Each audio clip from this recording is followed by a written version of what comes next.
गोंदिया शहरात आज पहाटे शहराच्या मध्यभागी असलेल्या गणेशनगर या परिसरात असलेल्या जुन्या जिल्हा परिषद आणि सध्याच्या घडीला या ठिकाणी प्रधानमंत्री ग्राम सडक योजना याचे कार्यालय तसेच उपविभागीय सार्वजनिक बांधकाम विभाग यांचे कार्यालय या ठिकाणी आहे। या कार्यालयाच्या परिसरात अचानक पहाटे अस्वल आल्याचे दिसल्याने सकाळी मॉर्निंग आणि करणाऱ्या लोकांमध्ये एकच खळबळ उडाली। अस्वल आल्याची बातमी वाऱ्यासारखी पसरली असताच अस्वलला बघण्यासाठी लोकांनी एकच गर्दी केली होती।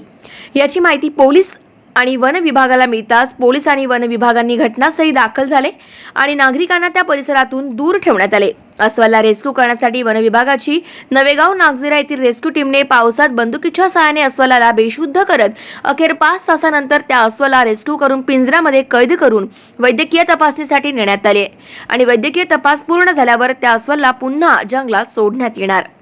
गाव माझा न्यूज करिता राधाकिशन चुटे, गोंदिया।